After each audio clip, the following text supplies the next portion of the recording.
ಭಾಳ ಮುಖ್ಯ ಯುವ ಜನಾಂಗದಿಂದ ಪ್ರಶ್ನೆ ಬರೋದು ಯಾವುದಂದರೆ, ಮೀಸಲಾತಿ ಅಗತ್ಯ ಇದೆಯಾ, ಇದು ಎಷ್ಟು ದಿನ, ಅರ್ಹತೆಗೆ ಬೆಲೆ ಇಲ್ವೇ? ಈ ಪ್ರಶ್ನೆಗಳು ಇವತ್ತು ಮಾತ್ರ ಅಲ್ಲ, ನಾನು ಹೇಳ್ತಾ ಇರೋದು 30-40 ವರ್ಷಗಳ ಹಿಂದೆ ಕೂಡ ಈ ಪ್ರಶ್ನೆ ಬರ್ತಾ ಇತ್ತು ಅಂತ. ಲಂಕೇಶ್ ಅವರು 20 ವರ್ಷ ಟೀಕೆ ಟಿಪ್ಪಣಿಯನ್ನು ಬರೆದಿದ್ದಾರೆ.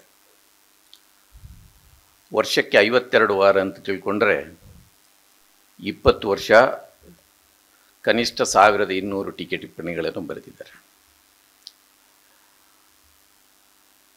3 ಸಂಪುಟಗಳಲ್ಲಿ ಬಂದಿದೆ. ಹೆಚ್ಚಂದರೆ ಒಂದು 100-150 ಟೀಕೆ ಟಿಪ್ಪಣಿಗಳು ನಮಗೆ ಓದಲಿಕ್ಕೆ ಈಗ ಸಿಗ್ಬೋದು.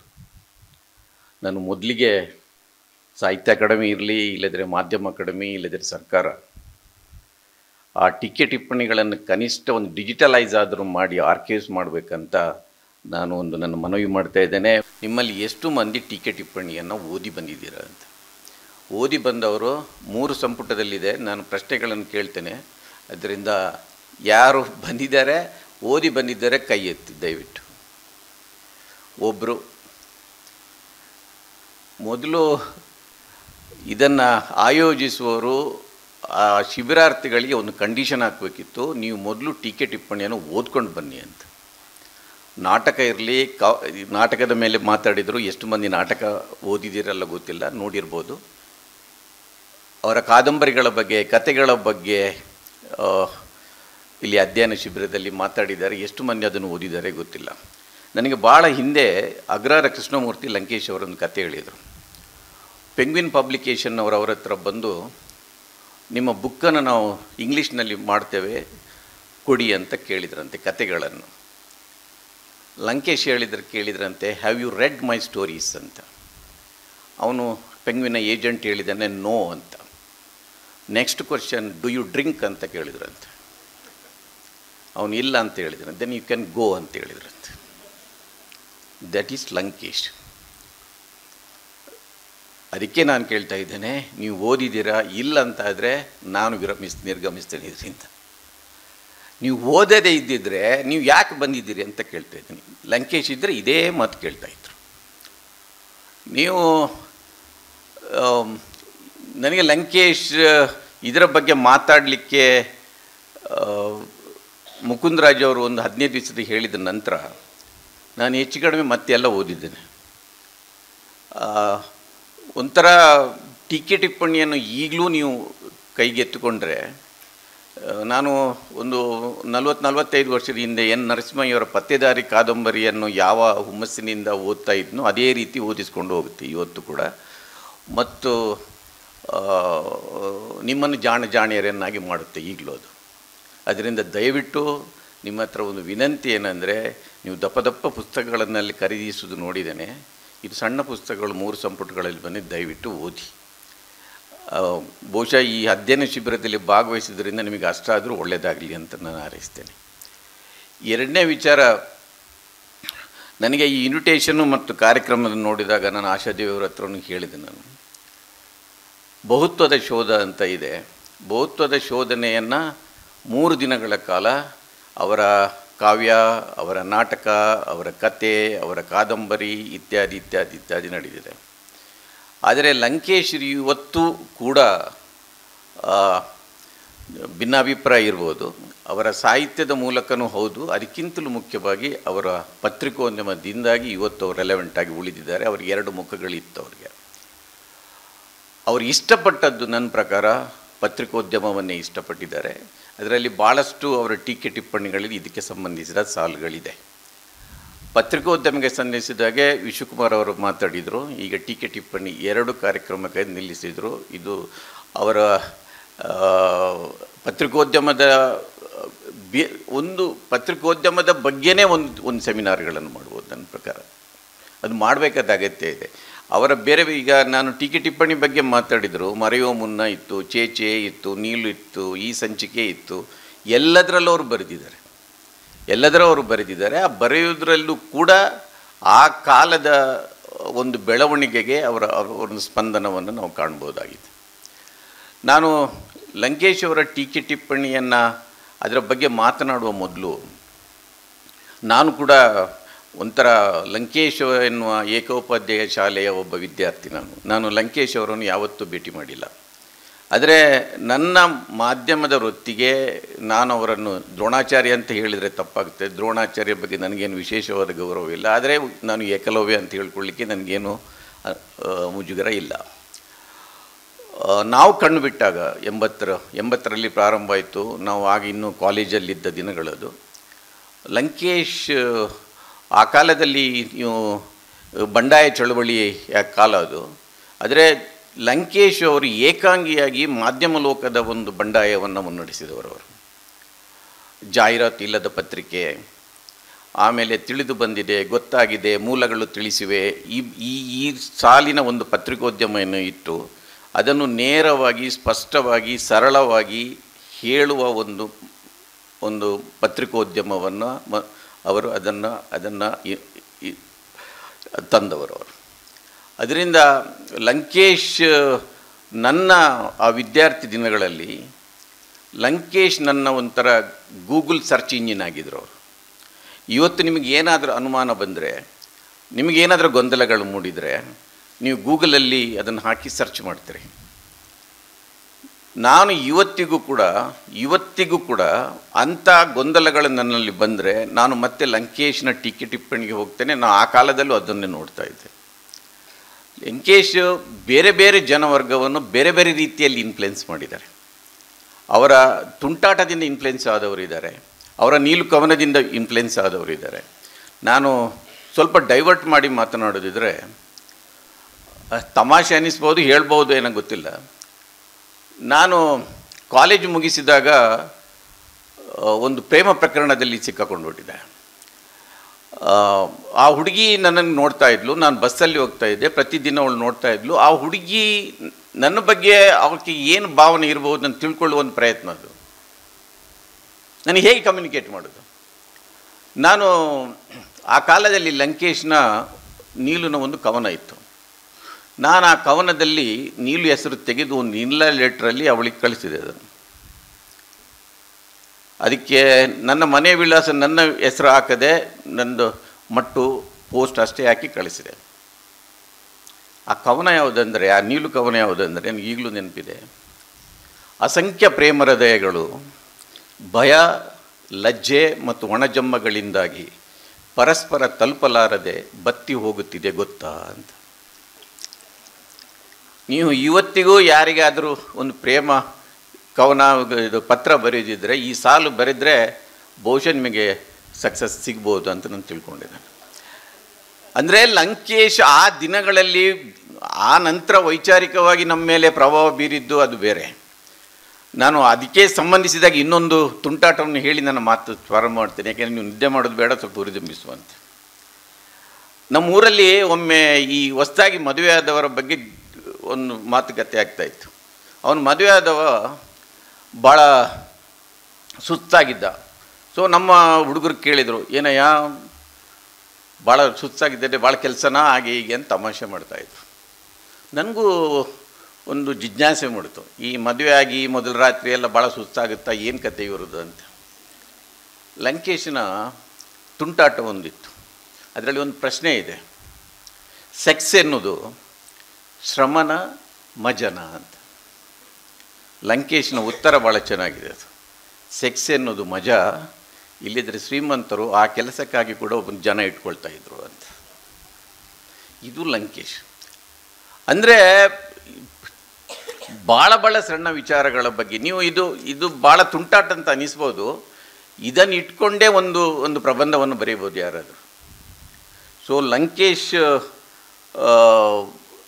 ಪತ್ರಿಕೆಯನ್ನು ಪ್ರಾರಂಭ ಮಾಡಿದ ದಿನಗಳಿಗೆ ನಾನು ಮೂಲ ವಿಷಯಕ್ಕೆ ಬರ್ತೇನೆ. ಲಂಕೇಶ್ ಭಾಳ ಕಡೆ ಹೇಳ್ಕೊಂಡಿದ್ದಾರೆ ಏನಂದರೆ, ಇದು ನಾನು ಹೊಟ್ಟೆಪಾಡಿಗಾಗಿ ಮಾಡುತ್ತಾ ಇರೋದು, ಇದರ ಬಗ್ಗೆ ನನಗೇನು ಭಾಳ ದೊಡ್ಡ ನಿರೀಕ್ಷೆಗಳು, ಭಾಳ ಏನು ಉದ್ದೇಶಗಳಿಲ್ಲ ಅಂತ ಭಾಳ ಕಡೆ ಹೇಳ್ಕೊಂಡಿದ್ದಾರೆ ಅವರು. ಆದರೆ ಲಂಕೇಶ್ ಅಧ್ಯಾಪನ, ನಾಟಕ, ಸಿನಿಮಾ ಎಲ್ಲವನ್ನು ಬಿಟ್ಟು 45ನೇ ವರ್ಷಕ್ಕೆ ಅವರು ಇಂಥ ಸಾಹಸವನ್ನು ಮಾಡಬೇಕಾದ್ರೆ ಅವರಲ್ಲಿ ಬೇರೆ ಏನೋ ಒಂದು ಸೆಳೆತ ಇರಬೇಕು ಅಂತ. ನೀವು 80ರ ದಶಕ, ನಾನು ಸ್ವಲ್ಪ ಅದರ ಲಂಕೇಶ್ ಪತ್ರಿಕೆ ಪ್ರಾರಂಭದ ಹಿಂದಿನ ದಶಕ ಮತ್ತು ಮುಂದಿನ ದಶಕಗಳ ಬಗ್ಗೆ ಸ್ವಲ್ಪ ಯೋಚನೆ ಮಾಡಿ ನೀವು. ನಾನು ಸಾಮಾನ್ಯವಾಗಿ ಇದನ್ನು ಹೇಳ್ಕೊಂಡು ಬಂದಿದ್ದೇನೆ. 74ರಿಂದ 1974ರಿಂದ 74-75ರಿಂದ ಇಲ್ಲದ್ರೆ 73-74ರಿಂದ 83-84ರ ಈ ಅವಧಿ ಇದೆಯಲ್ಲ, ನನಗೆ ಅನಿಸಿದಾಗೆ ಇದು ಕರ್ನಾಟಕದ ಒಂದು ಸುವರ್ಣ ಯುಗ. ಇದು 74ರಲ್ಲಿ ದೇವರಾಜ ಅರಸು ಮುಖ್ಯಮಂತ್ರಿ ಆದ ನಂತರ, ಆ ದಿನಗಳಲ್ಲಿ ಮುಖ್ಯಮಂತ್ರಿಯಾಗಿ ಅವರು ಭೂ ಸುಧಾರಣೆ ತಂದರು, ಮೀಸಲಾತಿಯನ್ನು ತಂದರು, ಜೀತಬದ್ಧತೆ ನಿರ್ಮಾಣ ಮಾಡಿದರು. ಈ ಎಲ್ಲ ಸೀರೀಸ್ ಏನು ನಡೆಯಿತು, ಅದರ ನಂತರ ಬಸವಲಿಂಗಪ್ಪನವರದ್ದು ಭೂಸಾ ಪ್ರಕರಣ, ಅದರ ನಂತರ ಹುಟ್ಟಿದ ಬಂಡಾಯ ಚಳವಳಿ, ಅದರ ನಂತರ ದೇವರಾಜ ಅರಸು ಪ್ರಾದೇಶಿಕ ಪಕ್ಷ ರಚನೆಗೆ ಮುಂದಾಗೋದು, ಅದರ ನಂತರ ಅವರು ಅನುಭವಿಸಿದ ಸೋಲು, ಇದನ್ನೆಲ್ಲವನ್ನು ಗಮನಿಸ್ತಾ ಹೋದರೆ 80ರ ದಶಕ ಬರೋದು. 80ಕ್ಕೆ ಲಂಕೇಶನ ಪತ್ರಿಕೆ ಶುರುವಾಗುತ್ತೆ. ಅದರ ನಂತರ 3-4 ವರ್ಷಗಳಲ್ಲಿ ನೀವು ಆ 10 ವರ್ಷಗಳಲ್ಲಿಯೇ ಕರ್ನಾಟಕದಲ್ಲಿ 3 ಮುಖ್ಯ ಚಳವಳಿಗಳು ಹುಟ್ಟುಕೊಳ್ತು. ಒಂದು ಬಂಡಾಯ ಚಳವಳಿ, ಇನ್ನೊಂದು ರೈತ ಚಳವಳಿ, ಇನ್ನೊಂದು ಭಾಷಾ ಚಳವಳಿ. ಈ ಚಳವಳಿಯ ಪರಿಣಾಮದಿಂದಾಗಿಯೇ ಕರ್ನಾಟಕದಲ್ಲಿ ಮೊದಲ ಬಾರಿ ಅಲ್ಲಿಯವರೆಗೆ ಸೋಲನ್ನೇ ಕಾಣದಿದ್ದ ಕಾಂಗ್ರೆಸ್ ಸೋತು ಹೋಗುತ್ತೆ ಮತ್ತು ಜನತಾರಂಗ ಅಧಿಕಾರಕ್ಕೆ ಬರುತ್ತೆ.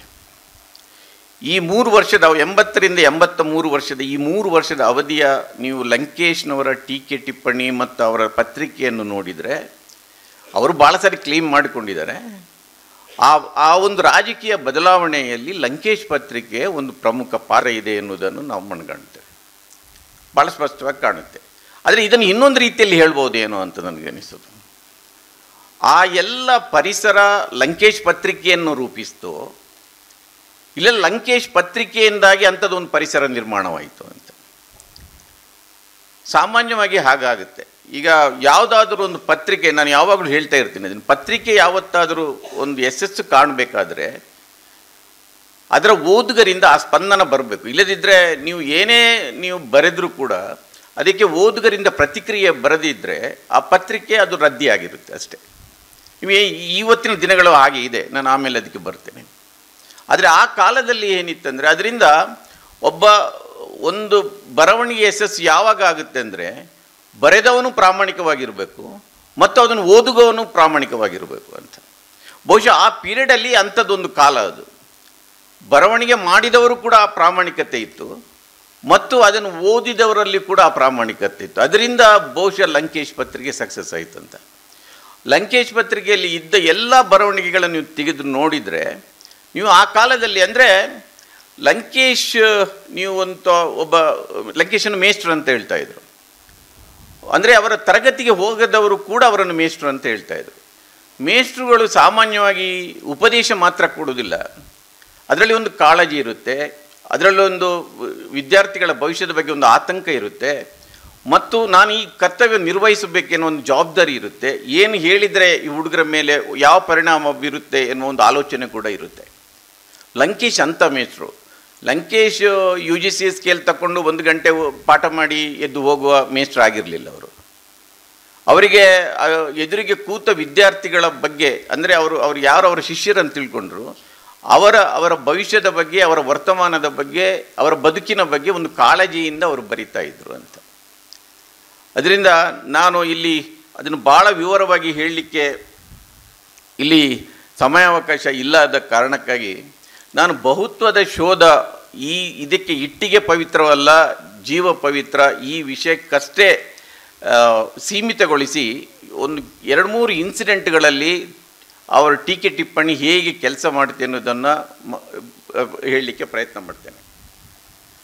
ಭಾಳ ಮುಖ್ಯವಾಗಿ ಅವರು 85ರಲ್ಲಿ ಒಂದು ಮೀಸಲಾತಿಯ ಹುಡುಗರೊಂದಿಗೆ ಒಂದು ಚರ್ಚೆ ಅಂತ ಒಂದು ಅಂಕಣ ಬರೆದರು. ಅದರಲ್ಲಿ ಇವತ್ತಿಗೂ ಕೂಡ ನಾನು ಭಾಳ ಸಂದರ್ಭದಲ್ಲಿ ನೋಡಿದ್ದೇನೆ, ಎಲ್ಲಾದರೂ ಈ ರೀತಿಯ ಸೆಮಿನಾರ್ಗಳಲ್ಲಿ ಶಿಬಿರಗಳಲ್ಲಿ ಹೋದರೆ ಭಾಳ ಮುಖ್ಯ ಯುವ ಜನಾಂಗದಿಂದ ಪ್ರಶ್ನೆ ಬರೋದು ಯಾವುದಂದರೆ, ಮೀಸಲಾತಿ ಅಗತ್ಯ ಇದೆಯಾ, ಇದು ಎಷ್ಟು ದಿನ, ಅರ್ಹತೆಗೆ ಬೆಲೆ ಇಲ್ವೇ? ಈ ಪ್ರಶ್ನೆಗಳು ಇವತ್ತು ಮಾತ್ರ ಅಲ್ಲ, ನಾನು ಹೇಳ್ತಾ ಇರೋದು 30-40 ವರ್ಷಗಳ ಹಿಂದೆ ಕೂಡ ಈ ಪ್ರಶ್ನೆ ಬರ್ತಾಯಿತ್ತು ಅಂತ. ಅದಕ್ಕೆ ಅವರು ಅವ್ರು ಹೇಳ್ತಾರೆ, ಅದು ಬರೆದಿದ್ದನ್ನೇ ಹೇಳ್ತೇನೆ ನಾನು. ಈ ಸಮಾಜ ವಿದ್ಯೆಯನ್ನು ಜನರಲ್ಲಿ ಹೂಡಿದ ಸಂಪತ್ತಾಗಿ ಯೋಚಿಸುವುದನ್ನು ಕಲಿಯಬೇಕಾಗಿದೆ. ಒಬ್ಬ ಬ್ರಾಹ್ಮಣರ ಹುಡುಗ, ಒಬ್ಬ ಲಿಂಗಾಯತರ, ಜೈನರ, ವೈಶ್ಯರ ಹುಡುಗ ವಿದ್ಯಾವಂತನಾಗಲು ಸಮಾಜ ಎಷ್ಟು ಹಣ ಹೂಡಿತು? ಬ್ರಾಹ್ಮಣರಲ್ಲಿ 80%, ಲಿಂಗಾಯತರಲ್ಲಿ 50% ಜನರು ವಿದ್ಯಾವಂತರಾಗಿದ್ದರು. ಅಂದರೆ ಅವರನ್ನು ವಿದ್ಯಾವಂತರನ್ನಾಗಿಸಲು ಸಮಾಜ ಅಪಾರ ಸಂಪತ್ತನ್ನು ವ್ಯಯ ಮಾಡಿದೆ. ಹರಿಜನರಲ್ಲಿ ಕೇವಲ 1%, ಬೇಡರಲ್ಲಿ 1.25% ವಿದ್ಯಾವಂತರಿದ್ದರೆ ಅಷ್ಟೇ ಕಡಿಮೆ ಸಂಪತ್ತನ್ನು ಸಮಾಜ ಅವರಲ್ಲಿ ಹೂಡಿದೆ ಎಂದಂತಾಯಿತು. ಮೀಸಲಾತಿ ವಿರೋಧಿಸಿದ ತಮ್ಮೊಂದಿಗೆ ವಾದ ಮಾಡಲು ಬಂದ ವಿದ್ಯಾರ್ಥಿಗಳ ಮುಂದೆ ಈ ವಿಷಯವನ್ನು ಅವರು ಮುಂದಿಡ್ತಾರೆ. ಅದಕ್ಕೆ ವಿದ್ಯಾರ್ಥಿಗಳು ಹೇಳ್ತಾರೆ, ಸಮಾಜದಲ್ಲಿ ಗಾಢ ಪ್ರತಿಭೆ ಅಗತ್ಯವಿರುವ ಹುದ್ದೆಗಳಿಗೆ ಕಡಿಮೆ ಅಂಕ ತೆಗೆದು ತೇರ್ಗಡೆಯಾದವರು ನೇಮಿಸುವುದು ಸರಿಯೇ ಅಂತ. ಸೇತುವೆ, ಅಣೆಕಟ್ಟು ಕಟ್ಟಲು ದಡ್ಡರಾದ ಇಂಜಿನಿಯರ್ಗಳನ್ನು ನೇಮಿಸುವುದು, ಸಂಕೀರ್ಣವಾದ ಶಸ್ತ್ರಚಿಕಿತ್ಸೆ ಮಾಡಲು ಅರ್ಹನಲ್ಲದ ವೈದ್ಯರನ್ನು ನೇಮಿಸುವುದು ಅಪಾಯಕಾರಿಯಲ್ಲವೇ ಅಂತ ಪ್ರಶ್ನೆ ವಿದ್ಯಾರ್ಥಿಗಳಿರ್ತಾರೆ. ಅದಕ್ಕೆ ಅವರು ಉತ್ತರ ಕೊಡ್ತಾರೆ, ಇದೇ ಮಾತನ್ನು 30 ವರ್ಷಗಳ ಕೆಳಗೆ ಎಲ್ಲ ಬ್ರಾಹ್ಮಣರು, ಲಿಂಗಾಯತರನ್ನೊಳಗೊಂಡು ಎಲ್ಲ ಅಬ್ರಾಹ್ಮಣರ ಬಗ್ಗೆ ಹೇಳ್ತಾ ಇದ್ರು. ಈಗ ನೀವೆಲ್ಲ ಹಿಂದುಳಿದ ಪರಿಶಿಷ್ಟ ವರ್ಗಗಳ ಬಗ್ಗೆ ಹೇಳುತ್ತಿದ್ದಿರಿ.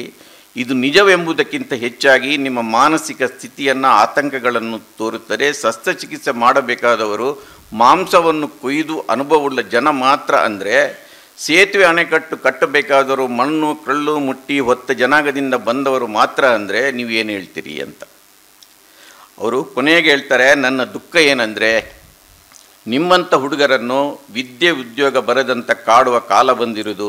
ನೀವೆಲ್ಲ ಹೀಗೆ ಅನಗತ್ಯ ವಿಚಾರವನ್ನು, ಕೋಪಗೊಳ್ಳುವಂಥ ವಿಚಾರಗಳ ಬಗ್ಗೆ ಚರ್ಚೆ ನಡೆಸುವುದು, ಇದನ್ನು ನೀವು ಅರಿತುಕೊಳ್ಬೇಕಂತ ಹೇಳ್ತಾರೆ. ಇದು ಮೀಸಲಾತಿ, ಸಾಮಾಜಿಕ ನ್ಯಾಯಕ್ಕೆ ಸಂಬಂಧಿಸಿದಾಗೆ ಸುಮಾರು ಈ ರೀತಿಯ ಟೀಕೆ ಟಿಪ್ಪಣಿಗಳನ್ನು ನೀವು ಕಾಣ್ಬೋದು. ಅವರು ಇವತ್ತಿಗೂ ಕೂಡ ಈ ಯುವ ಸಮುದಾಯವನ್ನು ಸಾಮಾಜಿಕ ನ್ಯಾಯ, ಮೀಸಲಾತಿ ಬಗ್ಗೆ ಅವರನ್ನು ಕನ್ವಿನ್ಸ್ ಮಾಡೋದು ಭಾಳ ಕಷ್ಟದ ಕೆಲಸ. ಇಲ್ಲಿ ಶಿಬಿರಾರ್ಥಿಗಳಲ್ಲಿ ಬಂದವರಲ್ಲಿ ಹೆಚ್ಚು ಜನರಲ್ಲಿ ಆ ಪ್ರಶ್ನೆ ಇದೆ ಗೊತ್ತಿಲ್ಲ. ಇದರಲ್ಲಿ ಬಹುಶಃ ಒಂದು ಸೈದ್ಧಾಂತಿಕವಾದ ಸಮ್ಮತ ಇದ್ದವರನ್ನು ಮಾತ್ರ ನೀವು ಇನ್ವೈಟ್ ಮಾಡಿರ್ಬೋದು. ಅದರಿಂದ ಭಾಳ ಮಂದಿಗೆ ಮತ್ತೊಂದು ಪ್ರಶ್ನೆ ಇರಲಿಕ್ಕಿಲ್ಲ. ಇನ್ನೊಂದು, ಈಗಾಗಲೇ ಭಾಳ ಚರ್ಚೆ ಆಗಿರುವ ಹಾಗೆ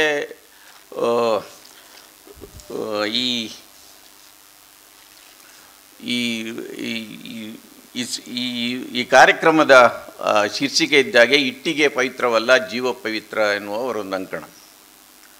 ಅದಕ್ಕಿಂತ ಮೊದಲು ನಾವು ಗಮನಿಸಬೇಕಾಗಿರೋದು ಏನಂದರೆ, 83ರಲ್ಲಿ ನಾವೆಲ್ಲ ತಿಳ್ಕೊಂಡಾಗೆ ಕಾಂಗ್ರೆಸ್ ಪಕ್ಷ ಸೋತು ಜನತಾ ಬಂತು, ಚಳವಳಿಗಳ ಯಶಸ್ಸನ್ನು ಇದರಲ್ಲಿ ಕಾಣಬಹುದು ಎನ್ನುವುದು ಒಂದು ಕೋನ, ಒಂದು ಆ್ಯಂಗಲಲ್ಲಿ ನೋಡಿದರೆ. ಮತ್ತೆ ನಾವು ತಿಳ್ಕೊಳ್ಬೇಕಾಗಿರೋದು ಏನಂದರೆ, 1983ರಲ್ಲಿ ವಿಧಾನಸಭೆಯಲ್ಲಿ 18 ಮಂದಿ BJP ಸದಸ್ಯರು ಆರಿಸಿ ಬಂದಿದ್ದರು. ಭಾಳ ಮಂದಿಗೆ ಗೊತ್ತಿಲ್ಲ ಕಾಣಬೇಕು. 18 ಮಂದಿ BJP ಸದಸ್ಯರು ಬಂದಿದ್ದರು. ಅದರಲ್ಲಿ 8 ಮಂದಿ ದಕ್ಷಿಣ ಕನ್ನಡದಿಂದ ಬಂದಿದ್ದರು. 8 ಮಂದಿ ದಕ್ಷಿಣ ಕನ್ನಡದಿಂದ ಬಂದಿದ್ದರು. ಅದರಿಂದ ನಾವು ಇವತ್ತು ಏನು ಚರ್ಚೆ ಮಾಡ್ತಾ ಇದ್ದೇವೆ, ಆ ಕೋಮುವಾದದ ಬೀಜ ಇದೆಯಲ್ಲ, ಅದು ಆಗಲೇ ಬಿತ್ತಿತ್ತು ಅಂತ. ನೀವು ಅವರು 83ರಲ್ಲಿ ಒಂದು ಟೀಕೆ ಟಿಪ್ಪಣಿಯಲ್ಲಿ ಇದನ್ನು ಹೇಳ್ತಾರೆ, ಈ ಭಾರತೀಯತ್ವದ ಬಗ್ಗೆ ಸ್ಪಷ್ಟ ನಿಲುವು ತಾಳದೇ ಇದ್ದಿದ್ದರೆ ಅನೇಕ ದುರಂತಗಳ ಗಂಗೋತ್ರಿಗಳಾಗಬೇಕಾಗುತ್ತದೆ. ನಮ್ಮ ಹಿಂದೂ ಧರ್ಮದ ಗೋರಿಯನ್ನು ನಾವೇ ತೋಡಿದ ಅಪರಾಧಿಗಳಾಗಬೇಕಾಗುತ್ತದೆ. ಗಾಂಧೀಜಿಯನ್ನು ಕೊಳ್ಳಬಲ್ಲ ಕ್ರೌರ್ಯ ಇರುವ ಹಿಂದೂ ಧರ್ಮ ನಮಗೆ ಕ್ರಿಯಾಶೀಲತೆ ತರಬಲ್ಲದು. ಎಲ್ಲರ ಮಾನವರ ಆಳಕ್ಕೆ ಹೋಗಿ ಸ್ಪಂದಿಸಿದ ಗಾಂಧೀಜಿಯ ಹಿಂದೂ ಧರ್ಮ ಅದನ್ನು ತರಬಲ್ಲದು ಎನ್ನುವುದನ್ನು ನಾವು ಯೋಚನೆ ಮಾಡಬೇಕು ಅಂತ 1983ರಲ್ಲಿ ಬರೀತಾರೆ. ಅಂದರೆ 83ರ ನಂತರದ ಅವರ ಟೀಕೆ ಟಿಪ್ಪಣಿಗಳನ್ನು ನೀವು ನೋಡಿದರೆ ಅಲ್ಲಲ್ಲಿ ಅವರು ಇದೇ ವಿಚಾರಗಳನ್ನು ಬರೆದಿದ್ದನ್ನು ನಾವು ಕಾಣ್ಬೋದು. ಅದರ ನಂತರ ಅವರು ಇಟ್ಟಿಗೆ ಪವಿತ್ರ ಅಲ್ಲ, ಜೀವ ಪವಿತ್ರ ಅಂತ 15ನೇ ಅಕ್ಟೋಬರ್ 1989ರಲ್ಲಿ ಆ ಟೀಕೆ ಟಿಪ್ಪಣಿಯನ್ನು ಬರೀತಾರೆ. ನಿಮಗೆಲ್ರಿಗೂ ಗೊತ್ತಿರುವ ಹಾಗೆ 87ರಲ್ಲಿ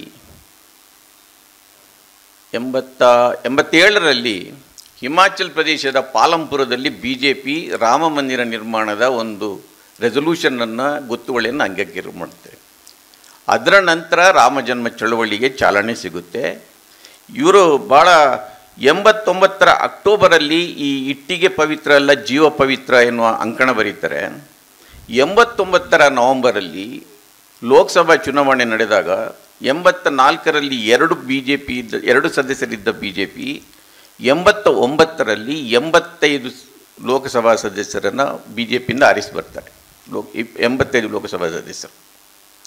ಆ ಕಾಲದಲ್ಲಿ ಬಹುಶಃ ಲಂಕೇಶ್ಗೆ ಗೊತ್ತಿತ್ತು ನಮ್ಮ ನಾಡು ಯಾವ ದಿಕ್ಕಿಗೆ ಹೋಗ್ತಾ ಇದೆ ಅಂತ. ಆ ಕಾರಣಕ್ಕಾಗಿ ಅವರು ಇಟ್ಟಿಗೆ ಪವಿತ್ರ ಅಲ್ಲ ಜೀವ ಪವಿತ್ರ ಅಂತ ಬರೀತಾರೆ. ಆ ಅಂಕಣದಲ್ಲಿ ರಾಮಾಯಣ ಮಹಾಭಾರತ ಅದು ಚರಿತ್ರೆ ಅಲ್ಲ, ಅದನ್ನು ಮಹಾಕಾವ್ಯ ಅಂತ ಬರೀತಾರೆ. ಒಂದಾನೊಂದು ಕಾಲದಲ್ಲಿ ರಾಮ ಇದ್ದ. ಇವತ್ತು ನೀವು ರಾಮ ಜನ್ಮಭೂಮಿಯ ಚಳವಳಿಯ ನಂತರ ಇವತ್ತು ರಾಮ ಹುಟ್ಟಿದ ಸ್ಥಳವನ್ನು ಗುರುತಿಸಿ ಅಲ್ಲಿ ರಾಮ ಮಂದಿರವನ್ನು ಸ್ಥಾಪಿಸಿ ಇವತ್ತು ಇಡೀ ರಾಮಾಯಣವನ್ನು ಒಂದು ಚರಿತ್ರೆಯನ್ನಾಗಿ ಮಾರ್ಪಡಿಸಿ ಆಗಿಬಿಟ್ಟಿದೆ. ನಾವೆಲ್ಲರೂ ಒಪ್ಕೊಂಡು ಬಿಟ್ಟಿದೆ ಇವತ್ತು. ಆದರೆ ಅದು ಆ ಇಟ್ಟಿಗೆ ಪವಿತ್ರ ಅಲ್ಲ ಜೀವ ಪವಿತ್ರ ಎನ್ನುವ ಆ ಟೀಕೆ ಟಿಪ್ಪಣಿಯಲ್ಲಿ ಭಾಳ ಸ್ಪಷ್ಟವಾಗಿ ಅವರು ಬರೀತಾರೆ, ಅದು ಚರಿತ್ರೆ ಅಲ್ಲ, ಅದು 2 ಮಹಾಕಾವ್ಯ. ನೀವು ಇನ್ನು ಮುಂದೆ ಅದು ಹೇಳ್ತಾರೆ, ನೀವು ಅದನ್ನು ಚರಿತ್ರೆ ಅಂತ ಕರೆದರೆ ಕುವೆಂಪು ಸೃಷ್ಟಿಸಿದ ಪಾತ್ರಗಳನ್ನು ಕೂಡ ನೀವು ಆ ರೀತಿಯ ಚರಿತ್ರೆ ಭಾಗವಾಗಿ ನೋಡಬೇಕಾದ ಒಂದು ಕಾಲ ಬರ್ಬೋದು ಅಂತಲೂ ಹೇಳ್ತಾರೆ ಅವರು. ಅದರಿಂದ ಇಡೀ ಆ ಅಂಕಣದಲ್ಲಿ ಇಡೀ ರಾಮಜನ್ಮಭೂಮಿ ಚಳವಳಿ ಹೇಗೆ ಪ್ರಾರಂಭ ಆಯಿತು, ಅದು ಹೇಗೆ ಮುಂದುವರ್ಕೊಂಡು ಬಂತೆ ಅನ್ನೋದನ್ನು ಕೊಡ್ತಾರೆ. ಅದರಲ್ಲಿ ನಮಗೆಲ್ಲರಿಗೂ ಗೊತ್ತಿರುವ ಹಾಗೆ ರಾಮಜನ್ಮಭೂಮಿ ಚಳವಳಿ ಇಲ್ಲದೆ ರಾಮ ಮಂದಿರದ ಚಳವಳಿಯ ಪ್ರಾರಂಭಕ್ಕೆ ಎಲ್ಲರ ಕೊಡುಗೆ ಇದ್ದಾಗೆ ಇವತ್ತು ನಾವು ಭಾರತೀಯ ಜನತಾ ಪಕ್ಷವನ್ನು ಇಲ್ಲದ್ರೆ ಸಂಘ ಪರಿವಾರವನ್ನು ದೂರ್ತಾ ಇರ್ತೇವೆ. ಆದರೆ 86ರಲ್ಲಿಯೇ ಆಗಿನ ಪ್ರಧಾನಿ ರಾಜೀವ್ ಗಾಂಧಿಯವರು ರಾಮ ಮಂದಿರದ ಬೀಗವನ್ನು ತೆಗೆದು ಅಲ್ಲಿ ಪೂಜೆಗೆ ಅವಕಾಶ ಕೊಡ್ತಾರೆ. ಇದನ್ನು ಅವರ ಅಂಕಣದಲ್ಲಿ ಅದನ್ನು ಅವರ ಟೀಕೆ ಟಿಪ್ಪಣಿಯಲ್ಲಿ ಅವರು ಬರೀತಾರೆ. ಅದರ ನಂತರ 89ರ ಲೋಕಸಭಾ ಚುನಾವಣೆಯನ್ನು ರಾಜೀವ್ ಗಾಂಧಿಯವರು ಅಯೋಧ್ಯೆಯಿಂದ ಶುರು ಮಾಡ್ತಾರೆ ಚುನಾವಣಾ ಪ್ರಚಾರವನ್ನು. ಅವರು ರಾಜೀವ್ ಗಾಂಧಿಯನ್ನು ಭಾಳ ತೀಕ್ಷ್ಣವಾಗಿ ಟೀಕಿಸಲಿಕ್ಕೆ ಹೋಗೋದಿಲ್ಲ. ಅವರು ಬರೀತಾರೆ, ಆತನ ಬೆಪ್ಪುತನ, ಆತನ ಮೂರ್ಖತನದಿಂದ ಈ ಕೆಲಸ ಮಾಡಿದಿರ್ಬೋದು ಅಂತ ಅವರು ಬರೀತಾರೆ. ನಾನು ಲಂಕೇಶ್ ಅವರು ಚಂದ್ರಶೇಖರ್ ಅವರನ್ನು ಪ್ರಧಾನಿಯಾಗಿದ್ದಾಗ ಭೇಟಿ ಮಾಡಲಿಕ್ಕೆ ಡೆಲ್ಲಿಗೆ ಹೋದಾಗ ಅವರು ಅಯೋಧ್ಯೆಗೆ ಹೋಗಿರ್ತಾರೆ. ಆದರೆ ಅದರ ವಿವರಗಳು ಎಲ್ಲೂ ನಾನು ಓದಿದ ಟೀಕೆ ಟಿಪ್ಪಣಿಗಳಲ್ಲಿ ಕಾಣಿಸಿಲ್ಲ. ಆದರೆ ನಾನು ಪತ್ರಕರ್ತನಾಗಿ ನಾನು ಉತ್ತರ ಪ್ರದೇಶದಲ್ಲಿ ಭಾಳ ಅಡ್ಡಾಡಿದ್ದೇನೆ. ಬಹುಶಃ ಅಯೋಧ್ಯೆಗೆ ಒಂದು 3-4 ಬಾರಿ ಭೇಟಿ ಕೊಟ್ಟಿದ್ದೇನೆ. ಆ ವಿವರಗಳೆಲ್ಲ ಅಲ್ಲಿ ಇದೆ. ಹೇಗೆ ಒಂದು ಆಸ್ತಿಯ ವಿವಾದ ಅದನ್ನು ಹೇಗೆ ಒಂದು ಧರ್ಮದ ವಿವಾದವನ್ನಾಗಿ ಪರಿವರ್ತಿಸಿ ಅದರದ ರಾಜಕೀಯ ಲಾಭವನ್ನು ಪಡೆಯಲಿಕ್ಕೆ ಒಂದು ಪಕ್ಷ ಮತ್ತು ಪರಿವಾರ ಹೇಗೆ ಪ್ರಯತ್ನ ಮಾಡುತ್ತೆ ಅನ್ನೋದನ್ನು ನಾವು ಇವತ್ತೆಲ್ಲ ಕಾಣ್ತಾ ಇದ್ದೇವೆ. ಆದರೆ ಲಂಕೇಶ್ ಆ ಕಾಲದಲ್ಲೇ ಅದನ್ನು ಮನಗಂಡು ಅದನ್ನು ಊಹಿಸಿ ಅದನ್ನು ಬರೆದಿದ್ದರು ಎನ್ನುವುದನ್ನು ನಾವು ಕಾಣ್ಬೋದು. ಇದು ಅದರಲ್ಲಿ ಒಂದು ಕೋಮುವಾದಿ ಈ ದುಷ್ಟರು ಮೊದಲು ಮುಸ್ಲಿಮರನ್ನು ಗುರಿಯನ್ನಾಗಿಸಿಕೊಂಡರು. ಅವರ ನಿಜವಾದ ಗುರಿ ಕೇವಲ ಮುಸ್ಲಿಮರಲ್ಲ, ಅದರ ನಂತರ ಅವರು ದಲಿತರ ಸುದ್ದಿಗೂ ಬರ್ತಾರೆ ಎನ್ನುವ ಒಂದು ಸೂಚನೆಯನ್ನು ಅವರು ಆ ಕಾಲದಲ್ಲೇ ಕೊಟ್ಟಿದ್ದರು. ಇವತ್ತು ಅದು ನಮ್ಮ ನಡುವೆ ನಿಜ ಆಗ್ತಾ ಇದೆ. ಇನ್ನೊಂದು ಭಾಳ ಮುಖ್ಯವಾದ ಇದು ನನಗೆ ಗೊತ್ತಿಲ್ಲ, ನಮ್ಮ ವಿಶ್ವಕುಮಾರ್ ಇದನ್ನು ಪ್ರಸ್ತಾಪ ಮಾಡಿದರೆ ಇಲ್ಲೋ ಗೊತ್ತಿಲ್ಲ, ನಾನು ಸ್ವಲ್ಪ ಲೇಟಾಗಿ ಬಂದೆ. ಇದು ಕೋಮುವಾದಕ್ಕೆ ಸಂಬಂಧಿಸಿದ ಟೀಕೆ ಟಿಪ್ಪಣಿಯಲ್ಲಿ ಯಾರ ಅಭಿಪ್ರಾಯಗಳಾದರೆ, ಇನ್ನು ಮೀಸಲಾತಿಯ ಬಗ್ಗೆ ಅವರು ಆ ಹುಡುಗರ ಜೊತೆ ಮಾತಾಡಿದ್ದು ಒಂದು ಟೀಕೆ ಟಿಪ್ಪಣಿ ಆದರೆ, ಇನ್ನೊಂದು ಭಾಳ ಮುಖ್ಯವಾದ ಟೀಕೆ ಟಿಪ್ಪಣಿ ವೆಂಕಟಸ್ವಾಮಿ ವರದಿಯ ಸುತ್ತದ ವಿವಾದದ ಸಂದರ್ಭದಲ್ಲಿ ಲಂಕೇಶ್ ಪತ್ರಿಕೆ ತೆಗೆದುಕೊಂಡ ನಿಲುವು ನಿಮಗೆಲ್ಲ ಗೊತ್ತಿರಬಹುದು. 1986ರಲ್ಲಿ ಹಾವನೂರು ಕಮಿಷನ್ನಲ್ಲಿ ಲಿಂಗಾಯತರನ್ನು ಮುಂದುವರಿದವರು ಅಂತ ತಿಳ್ಕೊಂಡು ಹೊರಗಿಟ್ಟು ಒಕ್ಕಲಿಗರನ್ನು ಮಾತ್ರ ಮೀಸಲಾತಿಯ ಕಕ್ಷೆಯ ಒಳಗೆ ತಂದಿರ್ತಾರೆ ಹಾವನೂರು ವರದಿಯಲ್ಲಿ ಪ್ರಕಾರ. ಅದರ ನಂತರ ವೆಂಕಟಸ್ವಾಮಿ ವರದಿ ಬಂದಾಗ ಒಕ್ಕಲಿಗರನ್ನು ಕೂಡ ಮುಂದುವರಿದರು ಅಂತ ಆ ವರದಿ ಹೇಳುತ್ತೆ. ಅದರಿಂದ ಅವರ ಮೀಸಲಾತಿಯಿಂದ ಅವರನ್ನು ಹೊರಗೆ ತೆಗಿತಾರೆ. ಇದು ಭಾಳ ಮಂದಿ ಇದರ ಬಗ್ಗೆ ಇವತ್ತು ಮರೆತು ಬಿಟ್ಟಿದ್ದಾರೆ. ಇಡೀ ಕರ್ನಾಟಕದಲ್ಲಿ, ಮುಖ್ಯವಾಗಿ ದಕ್ಷಿಣ ಕರ್ನಾಟಕದಲ್ಲಿ ಭಾಳ ದೊಡ್ಡ ಚಳವಳಿಗಳು ವೆಂಕಟಸ್ವಾಮಿ ವರದಿ ವಿರುದ್ಧ ನಡೆಯುತ್ತೆ. ಎಲ್ಲಿಯವರೆಗೆ ನಡೆಯುತ್ತೆ ಅಂದರೆ, ವೆಂಕಟಸ್ವಾಮಿ ವರದಿಯನ್ನು ವಿರೋಧಿಸಿ ಕಡಿದಾಳು ಮಂಜಪ್ಪನಂಥವರು ಕೂಡ ಬೀದಿಗೆ ಬರ್ತಾರೆ.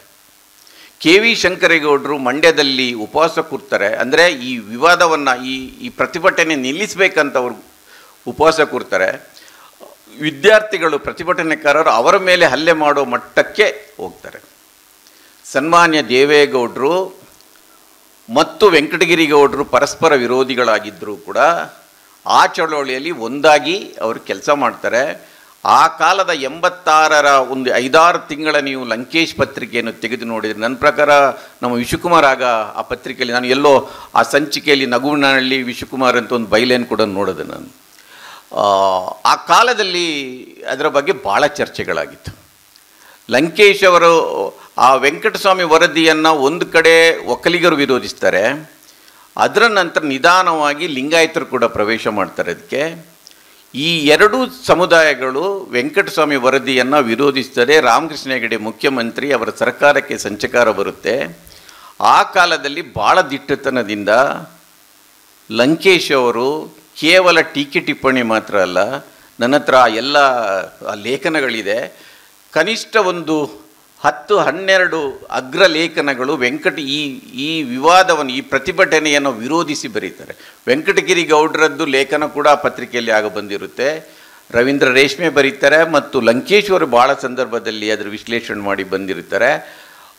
ಭಾಳ ದಿಟ್ಟವಾದ ನಿರ್ಧಾರ. ಇವತ್ತು ನಾನು ಯಾಕೆ ಹೇಳ್ತಾ ಇದ್ದೇನೆ ಅಂದರೆ,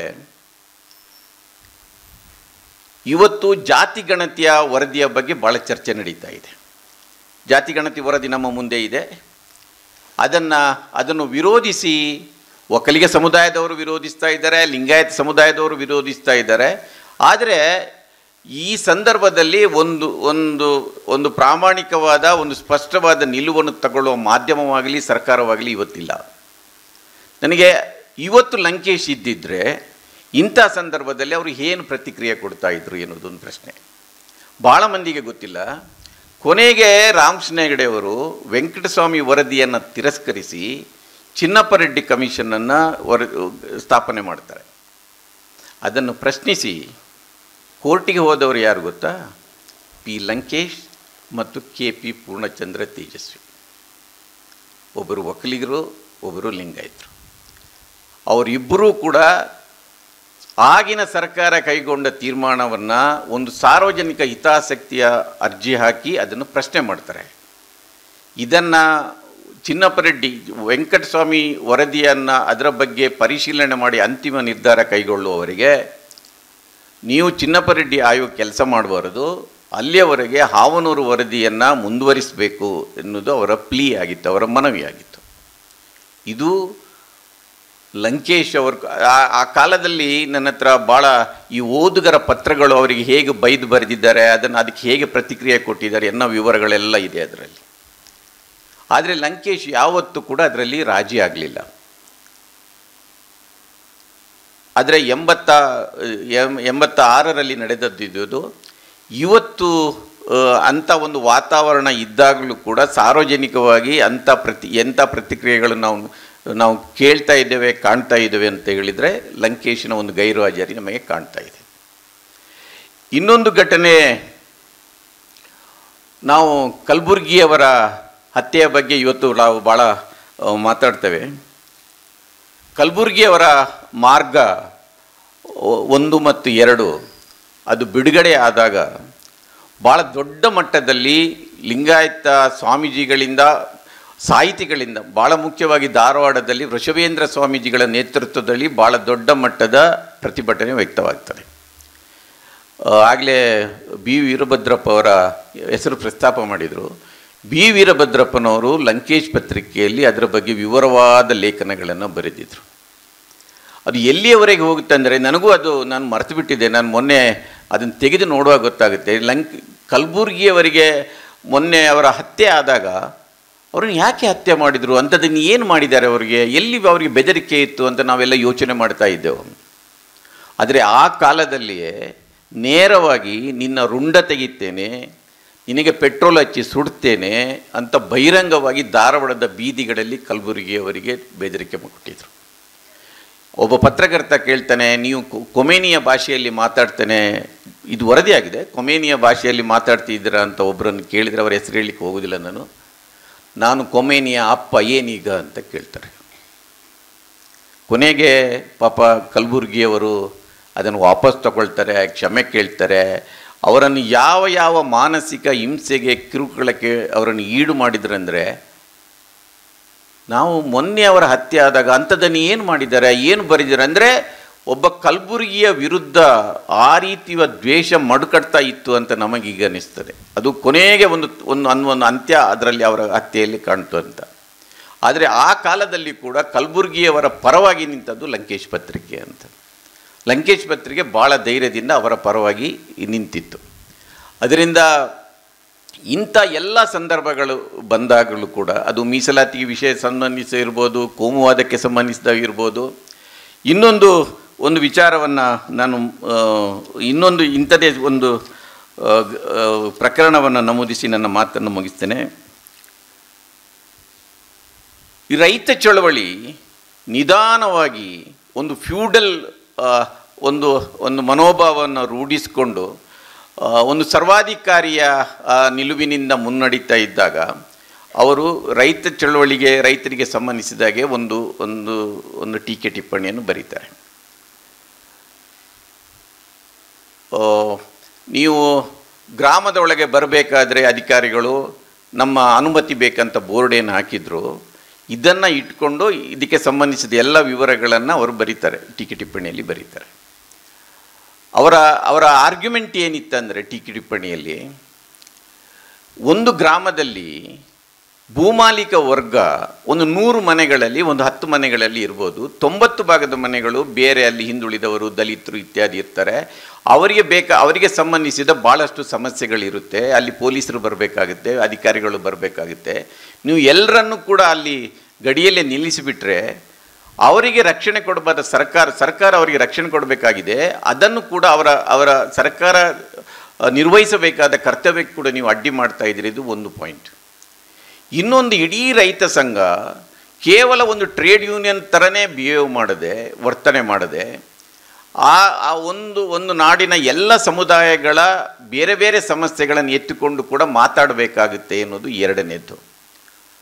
ಇದನ್ನು ಬರೆದಾಗ ನೀವು ಟೀಕೆ ಟಿಪ್ಪಣಿಯಲ್ಲಿ ಓದಿ, ಭಾಳ ಇಂಟ್ರೆಸ್ಟಿಂಗ್ ಇದೆ. KP ಪೂರ್ಣಚಂದ್ರ ತೇಜಸ್ವಿ ಅವರು ಅದನ್ನು ವಿರೋಧಿಸಿ ಅವರಿಗೊಂದು ಪತ್ರ ಬರೀತಾರೆ, ನಾನು ಇದನ್ನು ಒಪ್ಪುವುದಿಲ್ಲ ಅಂತ.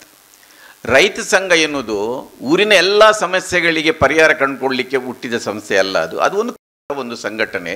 ಅದು ರೈತರಿಗೆ ಸಂಬಂಧಿಸಿದಾಗೆ ಮಾತ್ರ ಮಾತಾಡುತ್ತೆ. ಅದು ದಲಿತರ ಬಗ್ಗೆ ಮಾತಾಡಬೇಕು, ಹಿಂದುಳಿದ ವರ್ಗದ ಮಾತಾಡಬೇಕು, ಕೋಮುವಾದದ ಬಗ್ಗೆ ಮಾತಾಡಬೇಕಂತ ನಿರೀಕ್ಷೆ ಮಾಡಲಿಕ್ಕೆ ಆಗೋದಿಲ್ಲ. ನಾನು ಹೇಳುವ ಈ ಶಬ್ದದಲ್ಲಿ ಅವ್ರು ಹೇಳಿಲ್ಲ, ಬಟ್ ಆ ರೀತಿಯ ಅರ್ಥದಲ್ಲಿ ಅವ್ರು ಹೇಳ್ತಾರೆ. ಅದರಿಂದ ನೀವು ನಿಮ್ಮ ಈ ವಾದವನ್ನು ನಾನು ಒಪ್ಪುವುದಿಲ್ಲ ಅಂತ. ಅದಕ್ಕೆ ಲಂಕೇಶ್ ಅವರು ಮತ್ತೆ ಅದಕ್ಕೆ ರಿಪ್ಲೈ ಮಾಡ್ತಾರೆ. ಅಂದರೆ ಬಹುಶಃ ನಮಗೆಲ್ಲ ಗೊತ್ತಿರುವ ಹಾಗೆ ರೈತ ಚಳವಳಿ ಮತ್ತು ದಲಿತ ಚಳವಳಿ ಯಾಕೆ ಪರಸ್ಪರ ಒಂದೇ ದಾರಿಯಲ್ಲಿ ಹೋಗದೆ ಭಿನ್ನ ದಾರಿ ತುಳಿದು ಹೇಗೆ ಎರಡು ಚಳವಳಿಗಳು ನಾಶವಾಯಿತು ಎನ್ನುವುದಕ್ಕೆ ಇಲ್ಲಿ ಕಾರಣಗಳು ಕೂಡ ಇದೆ.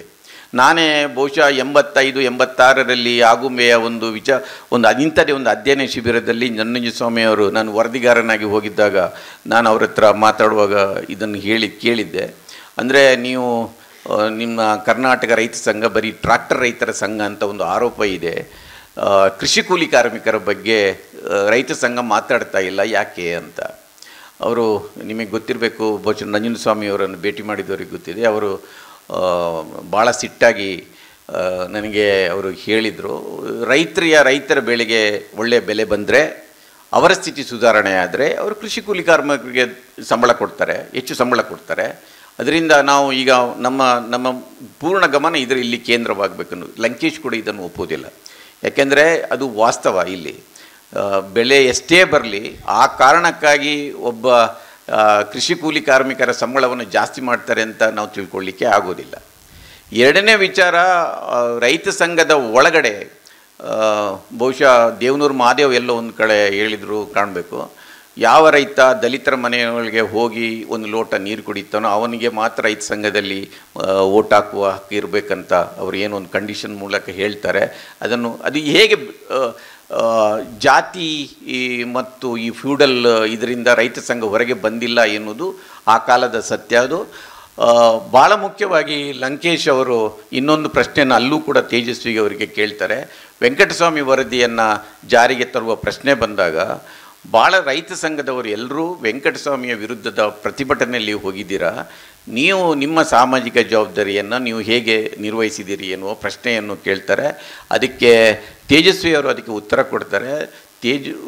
ನಂಜುಂಡಸ್ವಾಮಿಯವರು ಮತ್ತು ರಾಮದಾಸ್ ಅವರು ಆ ಪ್ರತಿಭಟನಾಕಾರರ ಹತ್ರ ಹೋಗಿ ಅವರಿಂದ ಬಯಸ್ಕೊಂಡಿದ್ದಾರೆ, ಇದನ್ನು ರಾಮದಾಸ್ ಹತ್ರ ಬೇಕಿದ್ರೆ ನೀವು ಕೇಳಿ ಅಂತ ಅವರು ಹೇಳ್ತಾರೆ. ಇದು ಕೂಡ ಸತ್ಯ.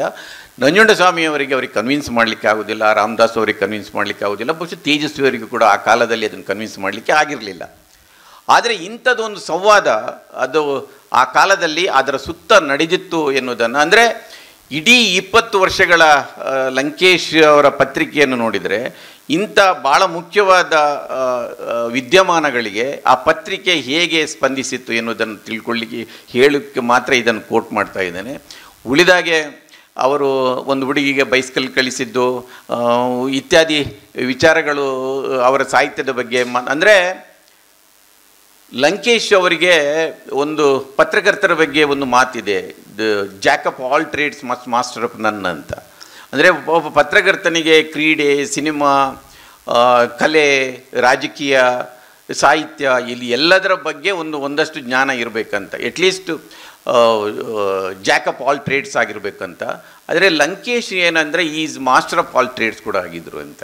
ಅವರು ಒಂದೇ ಕಾಲದಲ್ಲಿ ಪಾಕಿಸ್ತಾನದ ಬೆನಜೀರ್ ಭುಟ್ಟೋ ಬಗ್ಗೆನೂ ಬರಿತಾಯಿದ್ರು, ಇನ್ನೊಂದು ಕಡೆ ಸ್ಟೆಫಿಗ್ರಾಫ್ ಬಗ್ಗೆನೂ ಬರಿತಾಯಿದ್ರು, ಇನ್ನೊಂದು ಕಡೆ ಫುಟ್ಬಾಲ್ ಮರಡೋನನ ಒಬ್ಬ ಕೋಚ್ ಬಗ್ಗೆನೂ ಬರಿತಾಯಿದ್ರು, ಇನ್ನೊಂದು ಚಿಲಿಯಲ್ಲಿ ಏನಾಗ್ತಾಯಿದೆ ಅಂತಲೂ ಬರಿತಾಯಿದ್ರು, ಅರ್ಜೆಂಟೈನಾದಲ್ಲಿ ಏನಾಗ್ತಾಯಿದ್ದು ಬರಿತಾಯಿದ್ರು. ಅವರ ಜನ ಅಂಕಣವನ್ನು ನೀವು ತೆಗೆದರೆ ಮರೆಯುವ ಮುನ್ನ ತೆಗೆದು ನೋಡಿದರೆ ಭಾಳ ಒಂದು ವಿಸ್ತಾರವಾದವರಿಗೆ ಓದಿತ್ತು. ಆ ಓದಿನ ಬಲದಿಂದ ಅವರು ಎಲ್ಲರನ್ನು ಸೆಳೆಯುವ ಮತ್ತು ಅದನ್ನು ಕನೆಕ್ಟ್ ಮಾಡೋ, ಉದಾಹರಣೆಗೆ ಇಟ್ಟಿಗೆ ಪವಿತ್ರ ಅಲ್ಲ ಜೀವ ಪವಿತ್ರ ಅಂತ ಬರೆದ ಟೀಕೆ ಟಿಪ್ಪಣಿ ಬರೆದ ಅದರ ನಂತರದ ಅಂಕಣವನ್ನು ಬೈರೂತ್ನ, ಅಂದರೆ ಪ್ಯಾಲೆಸ್ತೀನ್ನ ಬೈರೂತ್ನ ಒಂದು ಹುಡುಗಿಯ ಬಗ್ಗೆ ಬರೀತಾರೆ. ಅಲ್ಲಿ ಹೇಗೆ ಒಂದು ಹುಡುಗಿ ಈ ಇಸ್ಲಾಂ ಧರ್ಮದ ಈ ಮಹಿಳೆಯರ ಮೇಲಿನ ಈ ಬೇರೆ ಬೇರೆ ನಿರ್ಬಂಧಗಳನ್ನು ಪ್ರತಿಭಟಿಸಿ ಅವಳು ಬೀದಿಗೆ ಬರ್ತಾಳೆ, ಈ ವಿಚಾರ ಬರೀತಾಳೆ. ನಿಮಗೆ ಗೊತ್ತಿರಬೇಕು, ನನಗೆ ಅದನ್ನು ಓದುವಾಗ ಯಾವ್ದು ನೆನಪಾಯ್ತು ಅಂದರೆ, ಇತ್ತೀಚೆಗೆ ಇರಾನ್ನಲ್ಲಿ ಒಬ್ಬಳು ಹುಡುಗಿ ಅವಳ ಬಟ್ಟೆ ಬಗ್ಗೆ ಆಕ್ಷೇಪ ಮಾಡಿದಾಗೆ ಅವಳು ಭಾಳ ಕಡಿಮೆ ಬಟ್ಟೆಯನ್ನು ತೊಟ್ಟು ಸಾರ್ವಜನಿಕವಾಗಿ ನಿಲ್ತಾಳೆ. ಅವಳು ಇವತ್ತು ಎಲ್ಲಿದ್ದಾಳೆ ಅಂತ ಯಾರಿಗೂ ಗೊತ್ತಿಲ್ಲ. ನಾವು ಬುರ್ಕಾ ಹಾಕಬೇಕಾ ಬೇಡವೋ ಅಂತ ದೊಡ್ಡ ಚರ್ಚೆ ನಡೀತದೆ. ಆ ಕಾಲದಲ್ಲಿ ಭಾಳ ಮಂದಿ ಹೇಳಿದರು ಇರಾನ್ನಲ್ಲೂ ಬುರ್ಕಕ್ಕೆ ಅವಕಾಶ ಇಲ್ಲ, ಮತ್ತು ಇಲ್ಲಿ ಯಾಕೆ ನೀವು ಹಾಕ್ತೀರಿ ಅಂತ ಕೇಳ್ತಾಯಿದ್ರು. ಅಲ್ಲ ಪರಿಸ್ಥಿತಿ ಅವತ್ತು ಇದೆ. ಲಂಕೇಶ್ ಆ ಕಾಲದಲ್ಲಿ, ಅಂದರೆ ನಾನು ಹೇಳ್ತಾ ಇರೋದು 89ರ ಕಾಲದಲ್ಲಿ ಬೈರೂತ್ ಬಗ್ಗೆ, ಇರಾನ್ನಲ್ಲಿ ಆಗುವ ಹುಡುಗಿಯ ಬಗ್ಗೆನೂ ಅವರು ಬರೆದಿದ್ದರು. ಅದರಿಂದ ನಾನು ಆಗಲೇ ಹೇಳಿದಾಗೆ ಒಂದು ಸುಮಾರು 1200 ಟೀಕೆ ಟಿಪ್ಪಣಿಗಳಿವೆ. ಅದರಲ್ಲಿ ಒಂದಷ್ಟನ್ನು ಆಯ್ದುಕೊಂಡು ಅಷ್ಟೇ ನಾನು ಮಾತಾಡಿದೆ. ನನ್ನ ಸಮಸ್ಯೆ ಏನಾಯ್ತಂದರೆ, ಇದನ್ನು ವಿಷಯ ನೋಡಿದ ನಂತರ, ಓದಿದ ನಂತರ ನನಗೆ ಭಾಳ ಓದಬೇಕಂತ ಅನ್ನಿಸ್ತು. ಓದಿದಷ್ಟು ನನ್ನ ಗೊಂದಲಗಳು ಜಾಸ್ತಿ ಆಗಿಬಿಟ್ಟಿದೆ. ಅದರಿಂದ ನಾನು ಭಾಳ ತಯಾರಿ ಮಾಡಿಕೊಂಡು ಬಂದು ಇಲ್ಲಿ ಅರ್ಧ ಗಂಟೆಯಲ್ಲಿ ಅದನ್ನು ಏನು ಹೇಳಬೇಕಂತ ಗೊತ್ತಾಗೋದ್ರಿಂದ ಸ್ವಲ್ಪ ಬಿಡಿ ಬಿಡಿಯಾಗಿ ಹೇಳಿದ್ದೇನೆ. ಬಟ್ ಲಂಕೇಶ್ ಅವರ ಪತ್ರಿಕೋದ್ಯಮದ ಬಗ್ಗೆ ಒಂದು ತುಣುಕನ್ನು ನಿಮಗೆ 15ನೇ ವರ್ಷ ಅವರು ಪೂರೈಸಿದಾಗ ಅವರು ಬರೆದಿದ್ದನ್ನು ಓದಿ ನನ್ನ ಮಾತನ್ನು ಮುಗಿಸ್ತೇನೆ. ಅವರು ತನ್ನ ಪತ್ರಿಕೋದ್ಯಮದ ಬಗ್ಗೆ ಅವರು ಬರೀತಾ ಹೇಳ್ತಾರೆ,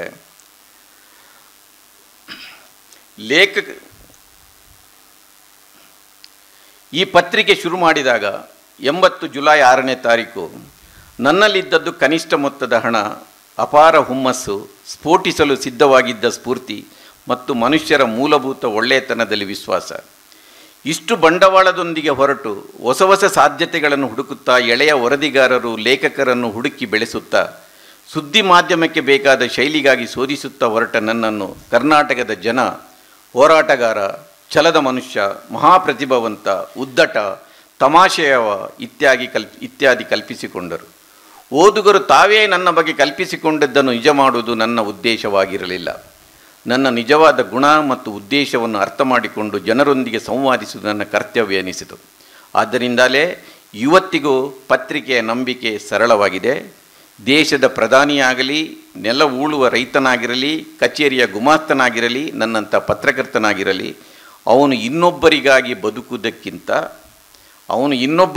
ಬದುಕುವುದಕ್ಕಿಂತ ತನ್ನ ಚೊಕ್ಕ ಬದುಕಿಗಾಗಿ, ಪ್ರಾಮಾಣಿಕ ದುಡಿಮೆ ಮತ್ತು ತೀವ್ರ ಜೀವಂತಿಕೆಗಾಗಿ ಬದುಕುವುದು ಮೇಲು. ತಮ್ಮ ದೇಶಪ್ರೇಮ, ದೇಶ ಸೇವೆಯ ಬಗ್ಗೆ ದೊಡ್ಡದಾಗಿ ಹೇಳಿಕೊಂಡಾದ ಮೇಲೆ ಒಂದು ಕಾಲದಲ್ಲಿ ಸರದಿ ಬಂದಾಗ ನಾನು ಹೇಳಿದೆ, ಹಾಗೆಲ್ಲ ಎಗ್ಗಿನ ಮಾತಾಡಬೇಡಿ, ನೀವೆಲ್ಲ ಕೆಲಸ ಮಾಡೋದು ಹೊಟ್ಟೆಪಾಡಿಗಾಗಿ, ಅಳುಕಿಲ್ಲದ ಬದುಕಿಗಾಗಿ ಎಂದು ಹೇಳಿದೆ. ಅದು ಕೊನೆಗೆ 2 ಸಾಲು ಓದ್ತೇನೆ. ಇದು ಅನೇಕರಿಗೆ ಅರ್ಥವಾಗದೇ ಇರಬಹುದು, ಆದರೆ ತಮ್ಮ ಮೂಲಭೂತ ಗುಣಕ್ಕೆ ಹತ್ತಿರವಾಗಿದ್ದು ಮಹಾತ್ಮನಾಗಲಿ ಕೇಡಿಯಾಗಲಿ ಆಗಲು ಇಷ್ಟಪಡದೆ ಇರುವವನೇ ಆದರ್ಶದ ಮನುಷ್ಯ.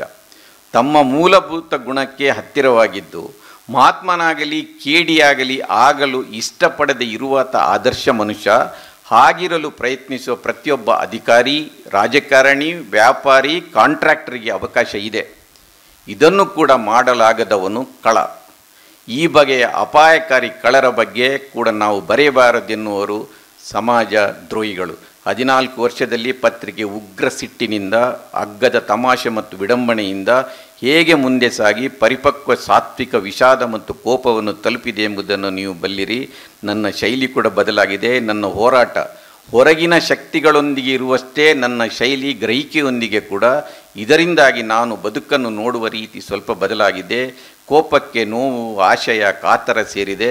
ಕಾಮನೆಗಳು ಪ್ರೇಮವಾಗಿದೆ. ಪತ್ರಿಕೋದ್ಯಮದಿಂದ ದೊರೆತ ಅನುಭವ ನನ್ನ ಚೇತನದಲ್ಲಿ ಬೀಜ ಬಿಟ್ಟಿದೆ. ನಮಸ್ಕಾರ.